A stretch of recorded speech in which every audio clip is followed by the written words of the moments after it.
In the last lesson, we learned to multiply a monomial by a polynomial. And in this lesson, we're going to learn to multiply a binomial by a binomial. In both cases, what we're really doing is just distribution. But in today's lesson, since we're multiplying a binomial by a binomial, we have to distribute twice. Now, the acronym that most books use for this process that we use of distributing twice is called FOIL. All right, so what FOIL means is the F in FOIL stands for take the first term in each parenthesis.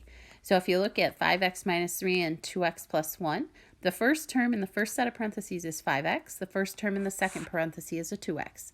And so that F that's in the word FOIL stands for first. And we're multiplying those two first terms together. So 5x times 2x. If we multiply 5x times 2x, we get 10x squared.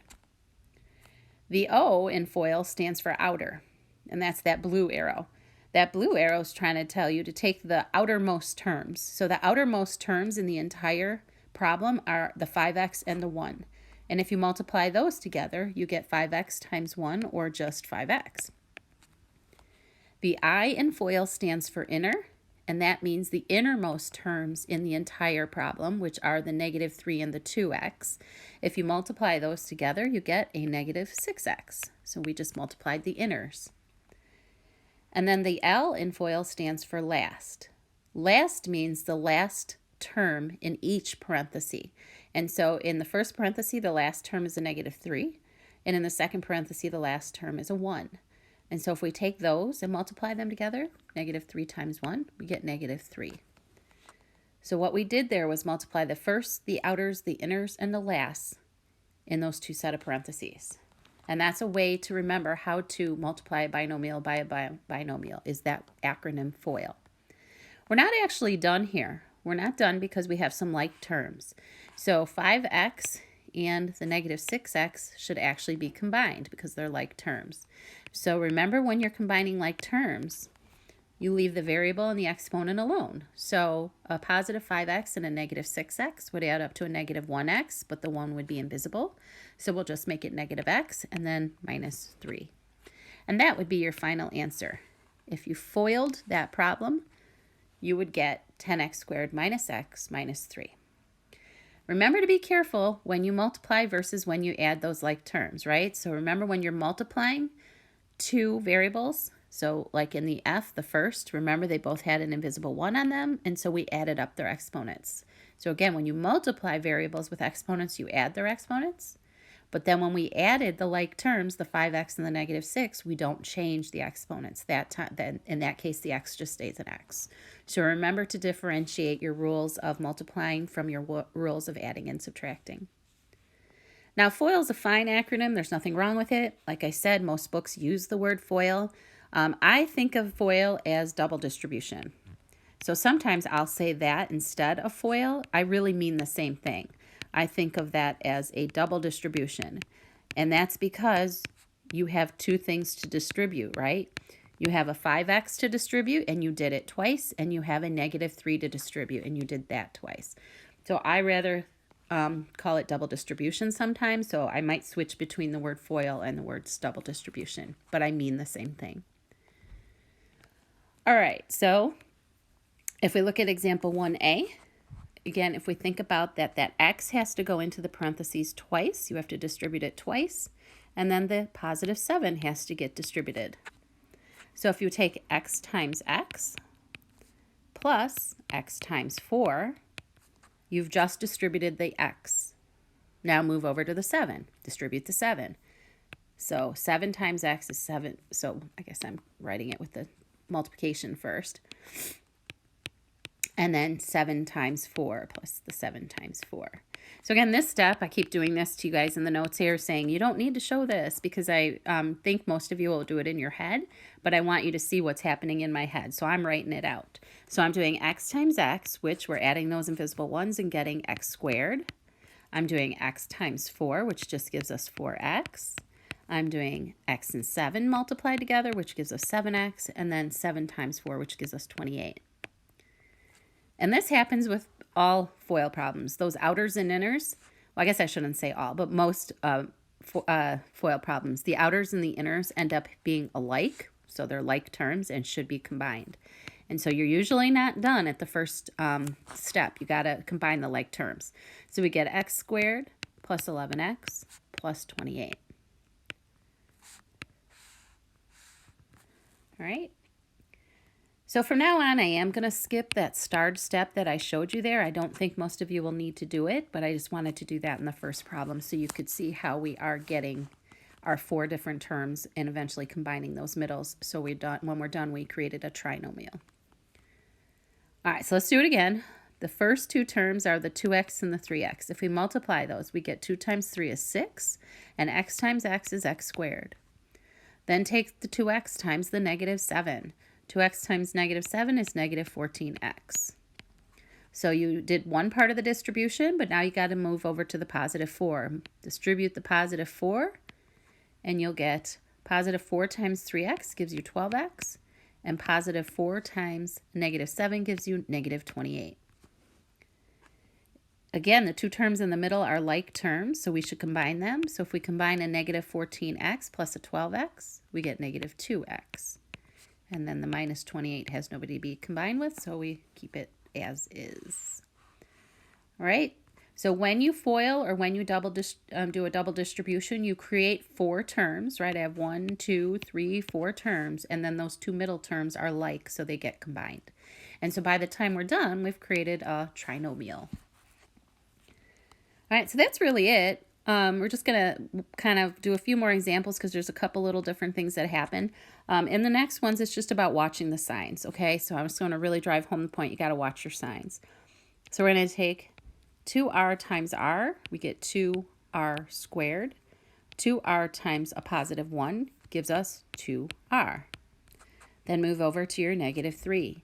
Negative 3 times r gives you negative 3r. And negative 3 times 1 gives you negative 3. Again, the 2 terms in the middle are alike, so 2 and a negative 3 add up to a negative 1. Our negative 1 would be invisible, so we'd end up with just a minus r. We'd leave the 1 invisible. So we have 2r squared minus r minus 3 by the time we're done. Again, double distribution or FOILing. We did our first, our outers, our inners, our last, or the way I like to think of it is distribute the 2r, then to distribute the minus 3. All right, now there's lots of negatives happening in D, so it's super important that you watch your signs. So we're going to take negative 3p times 2p. That's going to give us negative 6p squared. We're going to take negative 3p times negative 5, and that'll give us a positive 15p. Again, watch those signs. Double negatives make positives when we multiply.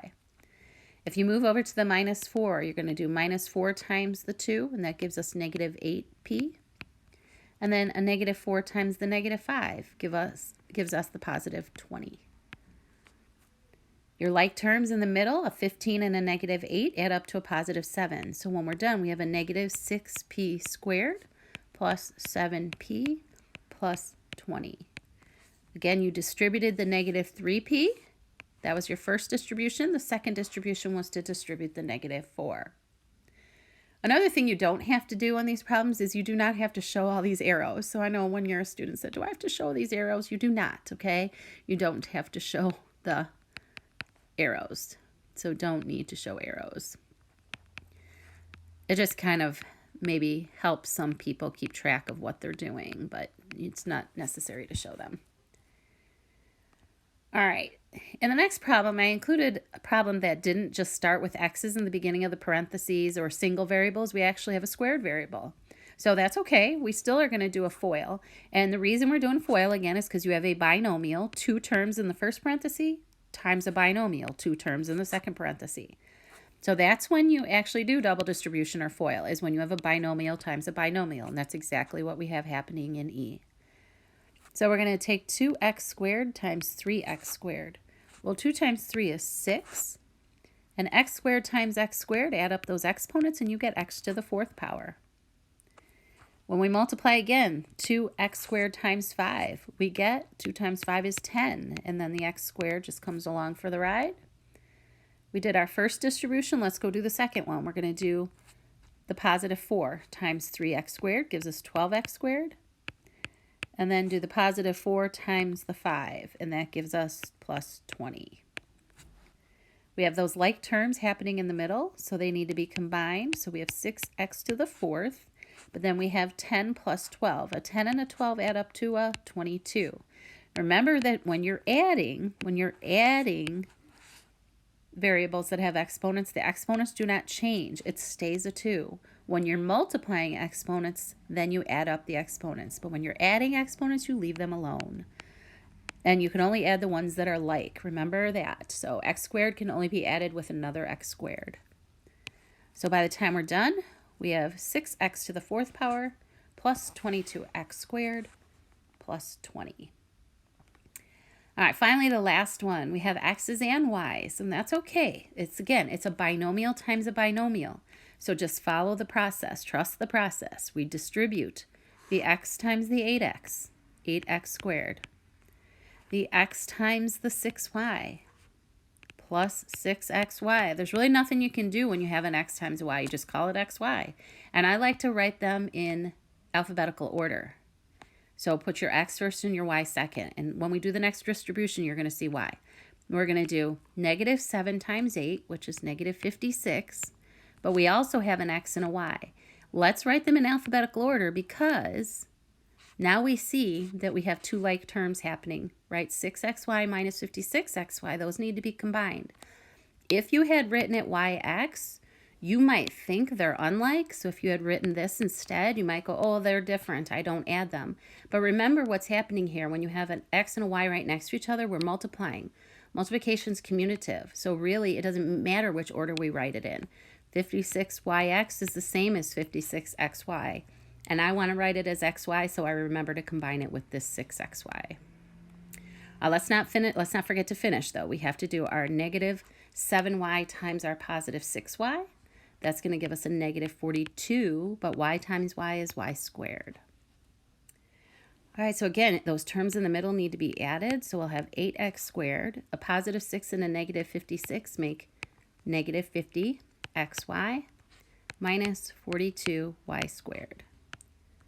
All right, now I've kind of not really been saying something about the directions where it says write the answer in standard form.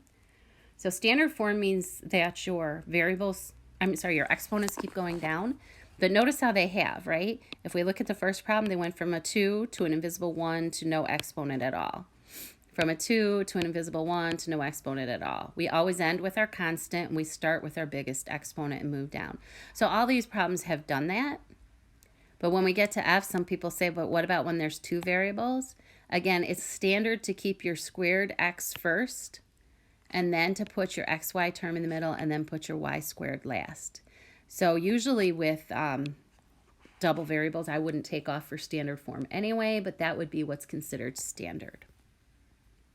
All right, so that's multiplying a binomial by a binomial. We do this process called foiling, although I think it makes a little more, feels a little more intuitive if you say double distribution.